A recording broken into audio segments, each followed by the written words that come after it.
দেশে ব্যাপক এবং নানামুখী বিশৃঙ্খলা করার চেষ্টা চলছে। টার্গেট স্বাধীনতা ও অখণ্ডতা ধ্বংস করা। প্রবল পরাক্রমে তা রুখে দেওয়া হবে ইনশাআল্লাহ। আমরা জেগে আছি।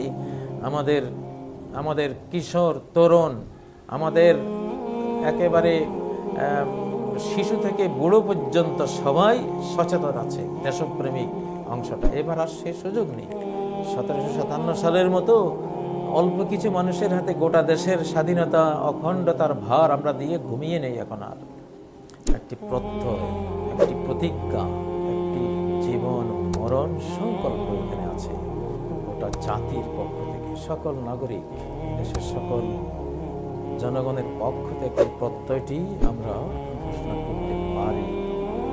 প্রিয় বন্ধুরা, আমাদের ইতিহাস 1757 সালে মীর জাফর এই দেশের যিনি প্রধান সেনাপতি ছিলেন, তিনি 45,000 সৈন্য নিয়ে দাঁড়িয়েছিলেন যুদ্ধের মাঠে। নিষ্ক্রিয় নবাব সিরাজকে আগামীকাল আমি যুদ্ধ করে জয় এনে দেব বলে ধোঁকা দিয়েছিলেন যে আজকে থাকুক, বৃষ্টি হয়েছে, আজকে যুদ্ধ আর আমরা করব না। নবাব যখন ক্ষান্ত হয়ে গেলেন তখন মীর জাফর লর্ড ক্লাইভের কাছে সংবাদ পাঠালো যে এটাই সুযোগ, এই সময়ে তুমি আক্রমণ করো। পরিণতিতে আমরা সবাই জানি। তখনকার ইতিহাসে আমরা পড়েছিলাম যে তখন জাতি ঘুমিয়েছিল। তখনকার এই উভয় বাংলার জনসংখ্যা 3 কোটি ছিল। 3 কোটি মানুষের যদি 1 কোটি মানুষে একটা করে ইট মারত, ক্লাইভের ওই 3000 বাহিনী নিশ্চিহ্ন হয়ে যেত। কিন্তু তখন জনগণ ঘুমন্ত ছিল। রাজায় যুদ্ধ হতো, জনগণের সাথে কোনো সম্পর্ক থাকতো না। এই জন্য মির্জাফর তখন মির্জাফরি করে দেশটা বিক্রি করতে পেরেছিল। কিন্তু এখন 2024 সেই সুযোগ কি আছে? মোটেও নেই, মোটেও নেই। গোটা জাতি এবং জাতির বৃহত্তর দেশপ্রেমিক স্বাধীন চেতা অকুতব যে অংশটা, সবাই জাগ্রত। আমরা দেখতে পাচ্ছি যে বিভিন্ন বিশৃঙ্খলা কিভাবে তৈরি করা হচ্ছে। সারা দেশ থেকে মানুষ ঢাকায় আনিয়ে লক্ষ টাকার ঋণ পাইয়ে দেওয়ার মিথ্যা প্রলোভন দিয়ে আমাদের একদল মানুষকে এখানে এনে ব্যাপক বিশৃঙ্খলা করার একটা চেষ্টা হয়েছিল। কিন্তু জনগণকে আল্লাহ সতর্ক রেখেছেন। আল্লাহ তো জানেন, ওয়াইন্দাল্লাহি মাকরুহুম, কে কোন কৌশল করে আল্লাহর কাছে সেটা ধরা আছে, জানা আছে। আল্লাহ তো জানেন। 1757 সালে আমাদের ঘুমিয়ে থাকাও তিনি জানেন। 2024 কি করতে হবে সেটাও তো তিনি জানেন। আমাদেরকে জাগিয়ে রেখেছেন যে তোমরা এখন তোমাদের শুধু নিরাপত্তা বাহিনীর উপর নির্ভর করলে হবে না। আমাদের ইতিহাসটা হলো সেরকম হলে তোমরা স্বাধীনতা হারাবে। এই জন্য নিরাপত্তা বাহিনী ভূমিকায় থাকবে, সাথে তোমরাও থাকবে অতন্দ্র প্রহরী রূপে। আলহামদুলিল্লাহ আমরা জেগে আছি। আমাদের কিশোর তরুণ, আমাদের একেবারে শিশু থেকে বুড়ো পর্যন্ত সবাই সচেতন আছে। দেশপ্রেমিক অংশটা এবার আর সে সুযোগ নেই। 1757 সালের মতো অল্প কিছু মানুষের হাতে গোটা দেশের স্বাধীনতা অখণ্ডতার ভার আমরা দিয়ে ঘুমিয়ে নেই এখন আর। তো এটা আল্লাহ করেছেন, এটা আল্লাহ করিয়েছেন, আমরা সুস্পষ্টভাবে জানি। এই জন্য কোনো চক্রান্তই সফল হবে না, সফল হওয়ার টাইমও এখন নেই। তো আমি কোরআন থেকে কিছু এই জাতীয় ঘোষণা আছে আল্লাহ তাআলার। আমরা তো স্রষ্টার পক্ষ থেকে আমরা কথা বলি। কোরআন থেকে যখন বলি তার মানে স্রষ্টা আল্লাহ তাআলার পক্ষ থেকে বলি। সুন্নাহ বা হাদিস থেকে যখন বলি তখন মুহাম্মদুর রাসূলুল্লাহ সাল্লাল্লাহু আলাইহি সাল্লাম থেকে বলি। আমাদের এই মানচিত্র তো মুসলিম মানচিত্র। এটা 1947 সালে এই মানচিত্রটা নেয়াই হয়েছে কোরআন হাতে নিয়ে এবং মুসলিম জাতিসত্তার জন্য। যদি তাই না হতো তাহলে তো হিন্দুস্তান ভাগের কোনো প্রয়োজনই ছিল না, গোটা হিন্দুস্তান একই রকম থাকতো। কিন্তু এটা তো মুসলিমদের জন্য নেওয়া হয়েছে। এখানে হিন্দুরও আছে, বৌদ্ধরও আছে, খ্রিস্টানরাও আছে, উদারভাবে আমরা মেনে নিয়েছি। আবার হিন্দুস্তান হিন্দুদের জন্য দেওয়া হয়েছে, সেখানে আবার মুসলিমরাও আছে, খ্রিস্টানরা আছে, বৌদ্ধরা আছে, সেখানেও তাদেরকে মেনে নেওয়া হয়েছে। তো এইটা তো উপমহাদেশের একটা চরিত্র। তবে এখানেই বিভিন্ন নামে ঢাকায় মানুষ আনা, আবার ইসকন যেটা একটা আমরা দেখছি নতুন একটা এই দেশে জেগে উঠেছে ইসকন। এটা মানে একই জিনিসের বিভিন্ন রূপ। যে রয়ের কথা আমরা জানি, তারাই আসলে এদেরকে মাঠে আনে এক একবার এক এক সুরতে। বহার রঙ্গে কে খাই জাম আমি পুষ মানন্দাজে কদাতারামি সেনাজান, যে রঙে তুমি আসো না কেন আমরা তোমাকে চিনি, তোমার দেহের দৈর্ঘ্য প্রস্থ তো জানি, এজন্য ড্রেস তোমাকে ঢাকতে পারে না, আমরা বুঝি।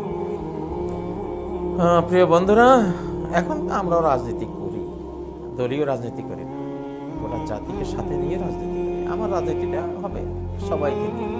আবার বিভিন্ন দল আছে, তারা থাকবে, তারা তাদের দলীয় কর্মসূচি নিয়ে থাকবে, ওকে, সেটা এক ধারা চলছে, অতীত থেকে চলবে। কিন্তু নতুন ধারা আমি যুক্ত হয়েছি আপনাদের সাথে, যখন জেলে গিয়েছি, অরাজনৈতিক জীবন যাপন করেছি প্রায় 58 বছর। কিন্তু শেষ যখন রাজনৈতিক লোহার জিঞ্জির শিকল পরানো হলো, তখন সিদ্ধান্ত নিয়েছি রাজনীতি করব, দেশ নিয়ে কথা বলবো, দেশের সংবিধান নিয়ে কথা বলবো, স্বাধীনতা অখণ্ডতা নিয়ে কথা বলবো, বলতে হবে।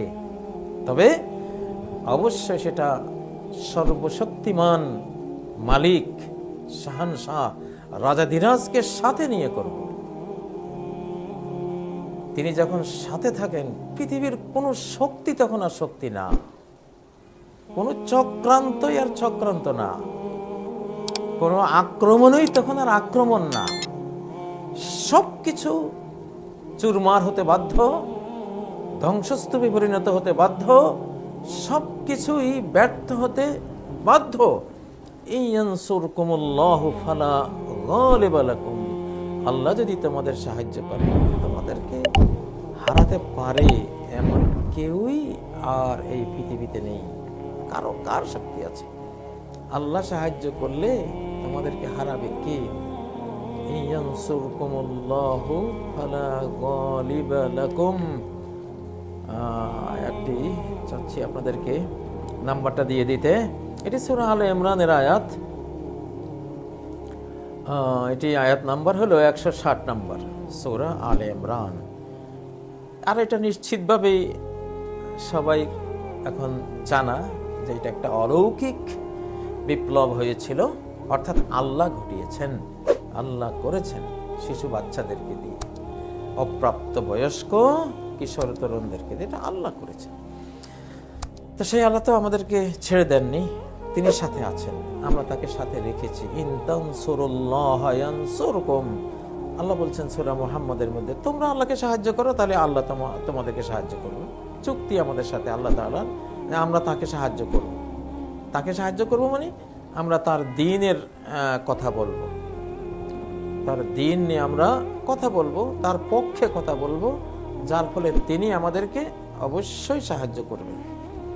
এটি সূরা মুহাম্মাদের আয়াত, ইন তানসুরুল্লাহ ইয়ানসুরকুম, মানে সূরা মুহাম্মাদের 7, 8, 9 নম্বর আয়াত। এই আয়াতগুলি পড়লে অনেকগুলি তথ্য আছে, সেখানে এটাও বলা আছে। প্রিয় বন্ধুরা, নবীজি বলেছেন যে ইহফাজিল্লাহ ইয়াহফাজকা, তুমি আল্লাহকে রক্ষা করো, আল্লাহ তোমাকে রক্ষা করবে। তুমি আল্লাহকে রক্ষা করো মানে আল্লাহর কোরআন রক্ষা করো, আল্লাহর সাথে তোমার যে প্রতিশ্রুতি আছে সেটা রক্ষা করো, আল্লাহর দ্বীন রক্ষা করো, তাহলে আল্লাহ তোমাকে রক্ষা করবেন। আমরা আল্লাহর দ্বীন রক্ষা করব। আমরা সেদিন সংবিধানের একটা আলোচনায় আমরা বলেছি, আমরা প্রত্যেকটি ধারা উপধারা মূল সংবিধানের আলোকে আমরা দেখব। মূল সংবিধান কি? 104টি আসমানি কিতাব মূল সংবিধান। আল্লাহ কি বলেছেন দেখুন, কি বলেছেন আল্লাহ তাআলা, যে যাদেরকে আমি ইনজিল দিয়েছি তারা ইনজিল দিয়ে তারা দেশ চালাক, ইনজিলের সংবিধান অনুসারে তারা, ইনজিল কি? বাইবেল।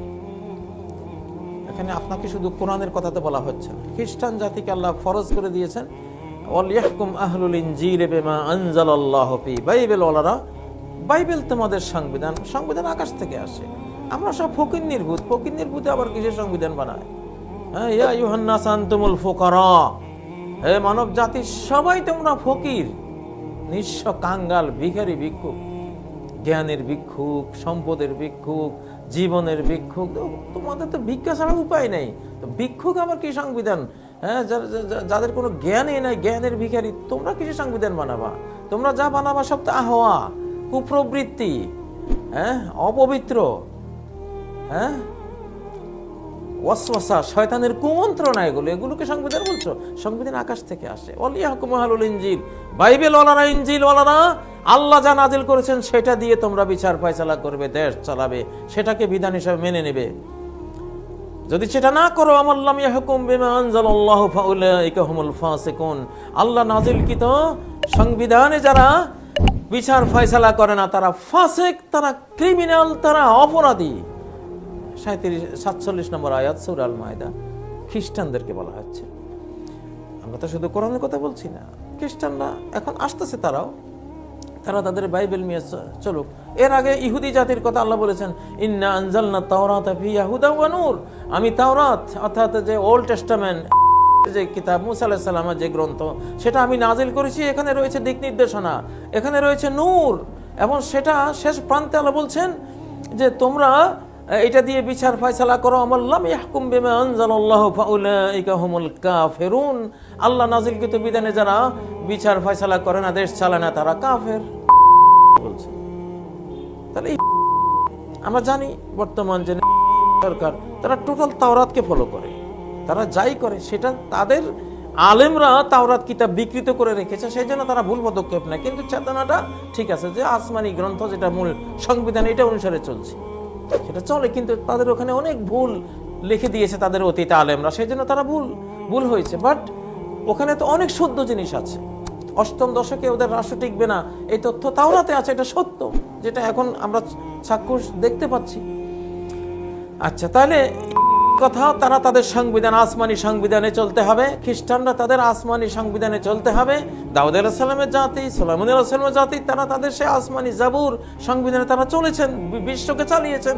আমরা যারা কোরআনওয়ালা, আমাদের ব্যাপারে আল্লাহ কি বলেছেন, যে এখানে ওটা হলো 46 নম্বর আয়াতটা। আর মুসলিম উম্মার কথা বলেছেন যে ফাহকুম বাইনাহুম বিমা আনজালাল্লাহ, হে মুহাম্মদ, আল্লাহ যা নাজিল করেছেন এটা দিয়েই সংবিধান রচনা করো, এটা দিয়েই দেশ চালাও, এটা দিয়েই বিচার ফয়সালা করো। এটা হলো 48 নম্বর আয়াত সূরা আল মাইদার। ক্লিয়ার কথা। ফকির নির্ভূতেরা কোনো সংবিধান আমরা কি দিব? আমরা হলো আপনি ফকির নির্ভূত, আমাদের বাবা ফকির, মা ফকির নেই, নিজেরাও ফকির, কারণ কিছুই নেই, জ্ঞান নাই, বুদ্ধি নাই, নলেজ নাই। সৃষ্টিকর্তা যা দিয়েছেন তা, হ্যাঁ, ওয়ালা ইউহিতুনা বিশাইইন মিন ইলমিহি ইল্লা বিমা শা, জ্ঞানের কিছুই তারা আয়ত্তে আনতে পারে না, যা স্রষ্টা চান দেন শুধু সেইটুকু। এই হলো আমাদের অবস্থা। সেদিন কয়েকটা এক্সাম্পল দিয়েছিলাম আমি ওই আলোচনার মধ্যে। তো যাই হোক, সেটা আমরা আরো ব্যাপক আলোচনা করব ইনশাআল্লাহ। আমরা রাজনীতি করছি, দেশকে আমরা এইভাবে ছেড়ে দেব না ইনশাআল্লাহ। রাজনীতি আমরা কোরআন থেকে শেখাবো। আমরা হলাম সংবিধানের মুখস্থকারী, গোটা সংবিধান মুখস্থ, আকাশের সংবিধান, 104টা সংবিধান মুখস্থ আমাদের।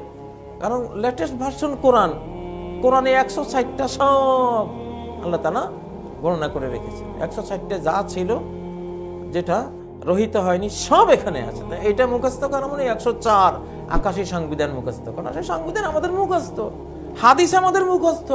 তাহলে সংবিধান বিশেষজ্ঞকে আমাদের মতো লোকগুলি তো, যারা সংবিধান আপনি চাইলে একেবারে বিসমিল্লাহর বা থেকে সূরা নাসের সিন পর্যন্ত মুখস্থ শুনিয়ে দেব। তো সংবিধান বিশেষজ্ঞ কারা? যারা কোরআন জানে না, আসমানি সংবিধান কি, বিধাতার বিধান কি এটা জানে না, তারা কি সংবিধানের বিশেষজ্ঞ? কিভাবে বলেন সেটা? তারা তো সংবিধান কাকে বলে এটাই তো জানে না। অতএব সংবিধান যেটা হবে আসমানি স্রষ্টার সংবিধানের সাথে মিলতে হবে। বেমিল ওটা খারিজ, আমরা খারিজ করে দেব। আমাদের সংবিধানে কি ছিল? সমাজতন্ত্র কি ছিল, সেকুলারিজম কি ছিল, গণতন্ত্র কি ছিল, আরো কত কি করেছেন সমাজতন্ত্র দিয়ে। কেউ খাবে না, কেউ খাবে, কেউ খাবে না, তা হবে না, তা হবে না, সেই স্লোগান দিয়ে সব নিজেরাই খাইলেন, সব টাকা চুরি করলেন। চুরির টাকা হায়রে, এক একটা ঘরে হাজার হাজার কোটি টাকা। এই সমাজতন্ত্র কি আমাদের দেশ রক্ষা করতে পেরেছে? আমাদের সম্পদের নিরাপত্তা দিতে পেরেছে? পারেনি। যে 5টি জরুরিয়াতে খামস, যে 5টি জরুরত যেটা আছে, যে জানে নিরাপত্তা ব্যর্থ হয়েছে, খুনে গোটা দেশ জর্জরিত হয়ে গেছে। ইজ্জত নিরাপত্তা, ইজ্জত তো কি জিনিস আমরা স্বপ্নেও ভাবতে পারতাম না সেই সময়। হ্যাঁ, ধরে ধরে এনে গরু ছাগলের মতো এক একজনকে চারজনকে এক দড়িতে বেঁধে মনে হয় যেন একটা ভেড়ার পাল নিয়ে যাচ্ছে। আমিও তো ওইভাবে শিখে, আমাদের 4 জনকে এক দড়িতে বেঁধে নিয়ে যাচ্ছে। আমরা কি ভেড়া? হ্যাঁ? কে শিখিয়েছে? কে এসব বিধান দিয়েছে? জালিমের দল। কিসের সংবিধান এগুলো? এগুলোর সংবিধান বলে? এগুলো হলো জুলুমের হাতিয়ার। সংবিধান কি জিনিস আমরা জানি, সেটাই আনতে হবে। বিশ্বে এটা আসবে এখন ইনশাআল্লাহ। আমরা আসমানি সংবিধানের আলোকে সব দেখব, কোথায় বেমিল আছে ওটা খারিজ করে দিতে হবে।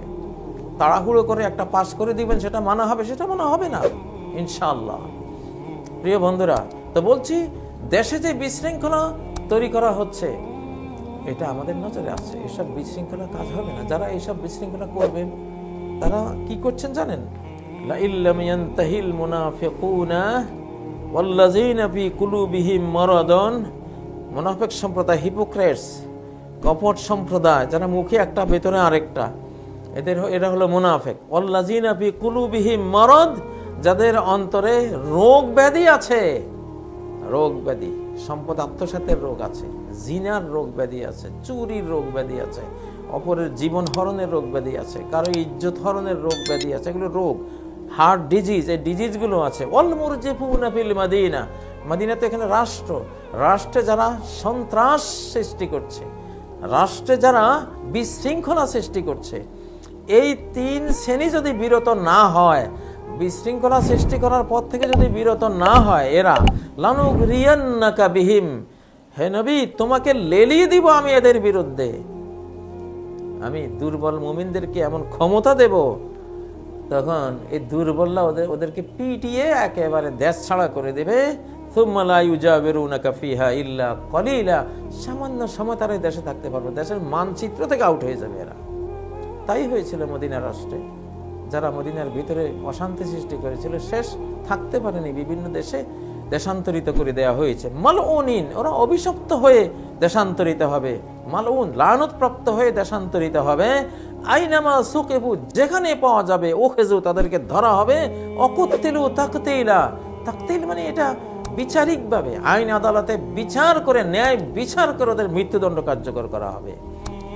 সুন্নাতুল্লাহি ফিল লাযিনা খালাউ মিন ক্বাবল, এটা অতীতে বিভিন্ন জাতির উপরে চলে যাওয়া আল্লাহর আইন। সুন্নাতুল্লাহ মানে হলো আল্লাহর সুন্নাত, মানে আল্লাহর সংবিধান, আল্লাহর ল, সৃষ্টি জাগতিক ল, দুর্লঙ্ঘ অপরিবর্তনীয় ল, এগুলি আইন, এগুলো এটা বাস্তবায়ন হবে। ওয়ালান তাজিদা লিসুন্নাতিল্লাহি তাবদীলা, আল্লাহর নিয়মের, আল্লাহর আইনের কোনো ব্যত্যয় তুমি পাবে না কোথাও। এখন বাংলাদেশে যারা এসব বিশৃঙ্খলা করছেন আমাদের এই মানচিত্রে, অচিরেই আপনারা এই দেশ থেকে আউট হয়ে যাবেন ইনশাআল্লাহ। থাকতেই পারবেন, আর যদি শান্তি মতো থাকেন থাকতে পারবেন ইনশাআল্লাহ। আমরাও থাকবো, আপনারাও থাকবেন।